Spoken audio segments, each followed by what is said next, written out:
Assalamualaikum warahmatullahi wabarakatuh. Perkenalkan, nama saya Vicky Usada dengan nomor induk 234 160 27. Yang terhormat Ibu Dwi Warni selaku dosen pengampu mata kuliah Manajemen Keuangan. Di sini saya akan mempresentasikan hasil kerja dari saya yang berjudul Manajemen Modal Kerja.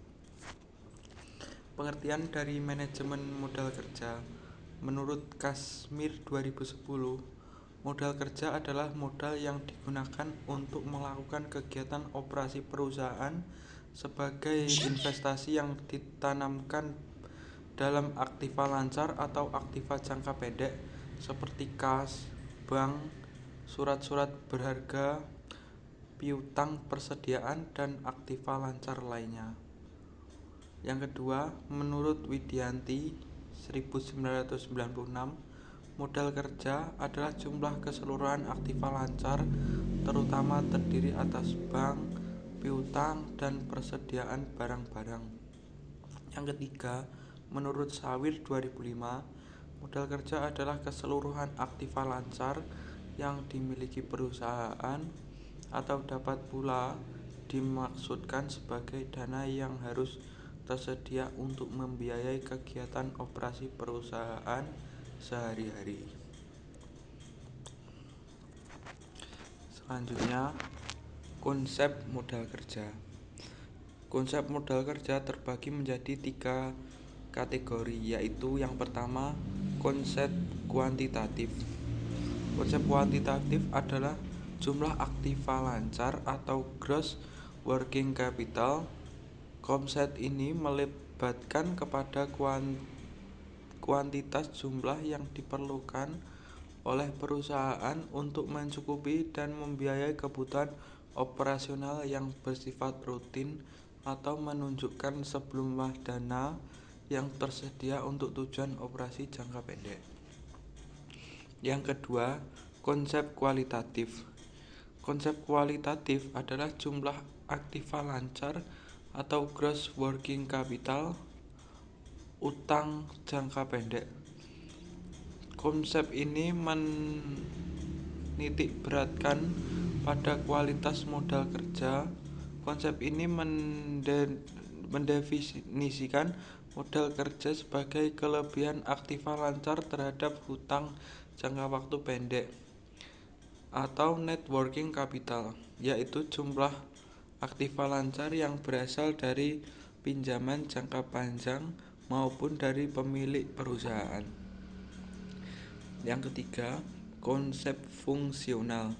Konsep ini melibatkan fungsi dari dana yang dimiliki oleh perusahaan dalam rangka menghasilkan pendapatan atau laba dari usaha pokok perusahaan. Dana-dana dimiliki oleh perusahaan seluruhnya akan digunakan untuk menghasilkan laba selama periode berjalan atau current income. Selain itu, ada sebagian dana yang disimpan dan digunakan untuk menghasilkan laba di masa yang akan datang. Misalnya bangunan, mesin-mesin, pabrik. Selanjutnya ada alat-alat kantor dan aktivas. Yang selanjutnya adalah tujuan modal kerja. Tujuan modal kerja yang pertama sebagai upaya untuk mengoptimalkan pengeluaran dalam suatu peningkatan penjualan dan keuntungan. Modal kerja yang kedua dalam upaya pemenuhan laba bagi suatu perusahaan. Yang ketiga, jika rasio keuangan menunjukkan tren yang positif, maka perusahaan tersebut dapat memperoleh investasi dana dari kreditor. Yang ketiga, dengan menghargai modal kerja, maka perusahaan akan membayar segala kebutuhan dengan waktu yang telah ditentukan. Yang kelima, sebagai pelindungan atau proteksi saat terjadinya krisis modal kerja. Yang selanjutnya, manfaat modal kerja. Yang pertama, sebagai indikator keuangan. Kenyataannya, jika ada yang ingin masuk dan mengukur kesehatan keuangan perusahaan Anda, maka Anda harus melihat pengelolaan modal kerja Anda. Ini karena manajemen modal kerja merupakan cerminan yang bagus dari seberapa baik kinerja perusahaan dalam hal pengelolaan utang, membuat penggajian, menghasilkan pendapatan, dan menangani investasi. Yang kedua, operasi harian. Menurut modal kerja akan berdampak pada operasi sehari-hari karena mencakup kewajiban keuangan Anda terkait dengan penyediaan layanan dan staf yang membayar. Selanjutnya, yang ketiga, efisiensi keuangan. Manajemen modal yang baik merupakan indikasi bahwa Anda mengelola inventaris kewajiban dan aset Anda dengan baik dan perusahaan itu benar-benar pelarut. Yang keempat yaitu potensi investasi. Bagi mereka yang ingin berinvestasi, manajemen modal kerja bisnis menunjukkan bahwa dijalankan dengan baik ini dapat memenuhi kewajiban keuangan dan merupakan peluang investasi yang berharga. Yang kelima, kemajuan bisnis. Ketika Anda memiliki manajemen modal kerja yang efisien, ini menunjukkan bisnis Anda dapat menjaga likuiditas sambil memanfaatkan aset untuk investasi. Ini memberi bisnis Anda ruang yang signifikan untuk pertumbuhan dan ekspektasi di kemudian hari.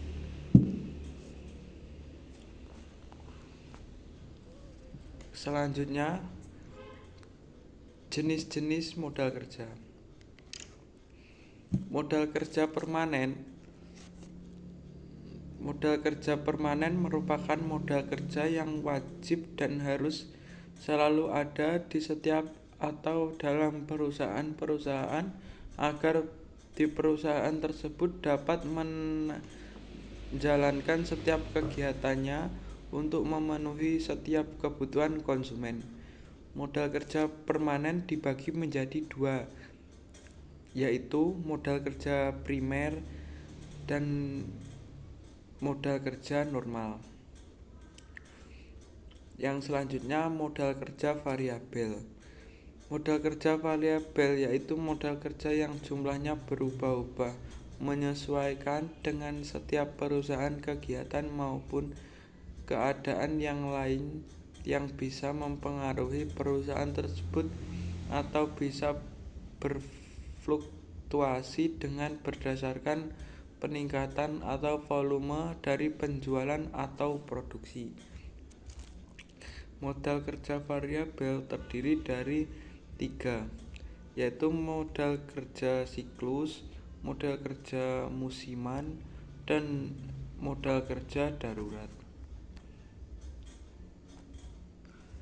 Selanjutnya, komponen. Menurut Kashmir 2015, secara umum modal kerja perusahaan dibagi ke dalam dua jenis, yaitu yang pertama, gross working capital, merupakan semua komponen yang ada di aktiva lancar secara keseluruhan dan sering disebut modal kerja. Yang termasuk aktiva lancar adalah yang pertama, kas, yang kedua, investasi jangka pendek, yang ketiga, wesel tagih, selanjutnya penghasilan, yang kelima adalah persediaan barang, dan yang terakhir adalah biaya yang dibayar di muka. Yang kedua, net working capital merupakan seluruh komponen aktiva lancar dikurangi dengan seluruh total kewajiban lancar atau utang lancar. Hutang lancar atau hutang jangka pendek adalah kewajiban keuangan perusahaan yang pelunasannya atau pembayaran akan dilakukan dalam jangka pendek. Biasanya dilakukan 1 tahun sejak tanggal neraca. Dengan menggunakan aktiva lancar yang dimiliki oleh perusahaan, utang lancar meliputi yang pertama, hutang dagang. Hutang dagang adalah semua pinjaman yang timbul karena pembelian barang-barang dagangan atau jasa secara kredit. Yang kedua, penghasilan yang ditangguhkan. Penghasilan yang diterima terlebih dahulu merupakan penghasilan yang sebenarnya yang belum menjadi hak perusahaan dahulu merupakan penghasilan yang sebenarnya yang belum menjadi hak perusahaan. Hutang dividen. Hutang dividen merupakan bagian laba perusahaan yang diberikan sebagai dividen kepada pemegang saham, tetapi belum dibayarkan ketika neraca disusun. Kesimpulan dari materi tersebut adalah potensi ini menjelaskan pentingnya manajemen modal kerja untuk menjalankan operasi bisnis.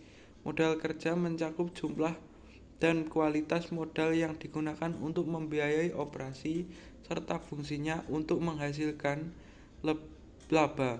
Manajemen modal kerja yang efektif meningkatkan efisiensi, profitabilitas, dan pertumbuhan bisnis dengan memastikan ketersediaan modal yang tepat, optimalisasi pengeluaran, dan pembayaran kewajiban tepat waktu. Sekian presentasi dari saya. Bila ada kurang lebihnya mohon maaf. Wassalamualaikum warahmatullahi wabarakatuh.